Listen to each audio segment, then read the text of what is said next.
دوستوں، کیا آپ نے کبھی سوچا ہے کہ شیطان وہ کون سا راستہ استعمال کرتا ہے جس سے وہ ہمارے ایمان کی پکی عمارت کو ایک پل میں گرا دیتا ہے؟ اور کیا یہ ممکن ہے کہ جس محبت و عقیدت کو ہم اپنی نجات کا ذریعہ سمجھ رہے ہیں وہی دراصل ہمیں تباہی اور شرک کے اندھیروں کی طرف لے جا رہی ہو؟ آخر کیوں ہر دور میں انسان اس اللہ کو بھول گیا جو اس کی رگ جان سے بھی زیادہ قریب ہے، اور ان ہستیوں کے سامنے ہاتھ پھیلا بیٹھا جو خود اللہ کی رحمت کی محتاج تھی؟ کبھی سوچئے گا جن بزرگوں اور نیک لوگوں کے نام پر آج ہم سجدے کر رہے ہیں یا مرادیں مانگ رہے ہیں، اگر وہ آج خود زندہ ہو کر سب دیکھ لیں تو کیا ہم سے خوش ہوں گے یا ہماری اس حرکت سے کانپ اٹھیں گے؟ دوستوں، آج ہم ایک ایسی ہی حقیقت پر گفتگو کرنے جا رہے ہیں جو ہمارے ایمان کی بنیاد ہے۔ یہ حقیقت ہمیں بتاتی ہے کہ شیطان کس طرح انسانی نفسیات سے کھیلتا ہے اور کس طرح محبت و عقیدت جیسے پاکیزہ جذبوں کو شرک جیسے عظیم گناہ میں تبدیل کر دیتا ہے۔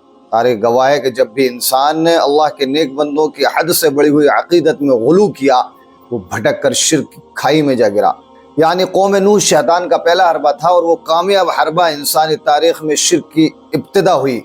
قرآن مجید سورہ نوح میں اللہ تعالیٰ بتاتے ہیں کہ قوم نوح کے لوگوں نے حق کی دعوت کا مقابلہ کرتے ہوئے اپنے بتوں کا دفاع کیا۔ ود، سواع، یعوث، یعوق اور نصر۔ امام بخاری نے حضرت ابن عباس رضی اللہ عنہ سے نقل کی ہے کہ یہ پانچوں نام دراصل قوم نوح کے نہایت نیک اور صالح انسانوں کے تھے۔ ان کی وفات پر لوگ غمزدہ تھے۔ شیطان نے ان کی عقیدت کا فائدہ اٹھایا اور لوگوں کے دلوں میں ڈالا کہ ان کی بیٹھکوں میں ان کے مجسمے بنا لو تاکہ انہیں دیکھ کر ان کی یاد تازہ رہے اور تم بھی ان کی طرح نیک عمل کرو۔ اس نسل انسانی نے مجسموں کی عبادت نہیں کی، لیکن شیطان نے انتظار کیا یہاں تک کہ وہ نسل ختم ہو گئی اور علم مٹ گیا۔ نئی نسل آئی تو شیطان نے اسے باور کرایا کہ تمہارے باپ دادا ان سے مرادیں مانگتے تھے اور انہی کی بدولت بارش ہوتی تھی۔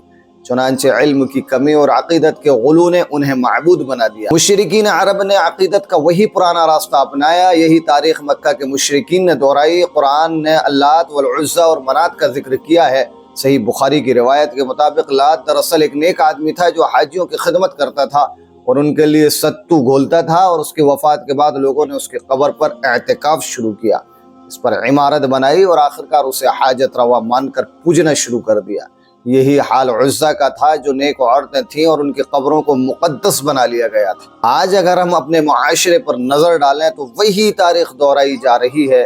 داتا دربار، اجمیر شریف یا بغداد کے مزارات، جو کچھ ہو رہا ہے وہ قوم نوح کے مشرکین مکہ کے افعال سے مختلف نہیں ہے۔ براہ راست اللہ کے بجائے صاحب قبر کو پکارنا، المدد یا غوث یا داتا صاحب میری بگڑی بنا دو کہنا، یہ قبروں کو سجدہ کرنا، ان کا طواف کرنا اور وہاں نظر و نیاز چڑھانا، مزاروں کی دیواروں اور جالیوں کو چومنا، وہاں کی مٹی کو شفا سمجھنا، جب بھی ان لوگوں کی توحید کی دعوت دی جاتی ہے یہ وہی دلیل پیش کرتا ہے جو قرآن نے مشرکین مکہ کے حوالے سے نقل کی کہ ہم ان کی عبادت نہیں کرتے مگر اس لیے کہ یہ ہمیں اللہ کے قریب کر دیں۔ آج کا انسان بھی یہی کہتا ہے کہ ہم تو گناہ گار ہیں، اللہ تک ہماری رسائی نہیں، یہ بزرگ اللہ کے پیارے ہیں، یہ ہمارا کام کروا دیں گے۔ لیکن قرآن کا فیصلہ اٹل ہے کہ پکارنے اور حاجت روائی کے لیے کسی واسطے کی ضرورت نہیں۔ اللہ تعالیٰ فرماتا ہے، اور جب میرے بندے میرے بارے میں سوال کریں تو میں ان کی شرک سے بھی قریب ہوں۔ دعا اور حاجت روائی خالص اللہ کا حق ہے۔ قرآن مجید میں اللہ تعالیٰ فرماتا ہے، اگر تم ان غیر اللہ کو پکارو تو وہ تمہاری پکار سن نہیں سکتے، اور اگر بالفرض سن بھی لیں تو نہ تمہارا جواب دے سکتے ہیں اور نہ قیامت کے دن وہ تمہارے شرک کا انکار کریں گے۔ یہ آیت واضح کر دی ہے کہ فوت شدہ ہستیوں کو حاجت روائی کے لیے پکارنا شرک ہے، اور ہستیاں خود اس عمل سے بیزار ہوں گی۔ رسول اللہ صلی اللہ علیہ وسلم نے اپنی وفات سے قبل بار بار خبردار فرمایا کہ اللہ کی لعنت ہو یہود و نصارہ پر، انہوں نے اپنے انبیاء کی قبروں کو سجدہ گاہ بنا لیا تھا۔ بخاری شریف۔ صحابہ اکرام نے اس وصیت پر عمل کیا۔ حضرت عمر کے دور میں جب قحط پڑا تو انہوں نے نبی صلی اللہ علیہ وسلم کی قبر پر جا کر دعا نہیں مانگی، بلکہ نبی صلی اللہ علیہ وسلم کے زندہ چچا حضرت عباس رضی اللہ عنہ سے دعا کی درخواست کی۔ یہ اس بات کی دلیل ہے کہ حاجت روائی کے لیے فوت شدہ ہستیوں سے مدد مانگنا صحابہ کے منہج کے خلاف ہے۔ میرے بزرگوں، میرے دوستوں، اولیاء اللہ سے محبت ہمارے ایمان کا حصہ ہے، لیکن محبت کا تقاضا ان کی تعلیمات پر عمل کرنا ہے، نہ کہ ان کی قبروں کو سجدہ گاہ بنانا۔ اولیاء اللہ تو خود توحید کے داعی تھے۔ آج ہمیں فیصلہ کرنا ہوگا، کیا ہمیں اللہ کی رسی قرآن کو تھامنا ہے یا ان کی بدعات کو جو ہمیں ہلاکت کی طرف لے جا رہی ہیں؟ کیا ہمیں صرف اللہ کو پکارنا ہے جو شارک سے زیادہ قریب ہے، یاد رکھیے توحید کے بغیر کوئی عمل قبول نہیں۔ اللہ ہمیں شرک کی تمام اقسام سے محفوظ رکھے اور خالص توحید پر قائم رکھے۔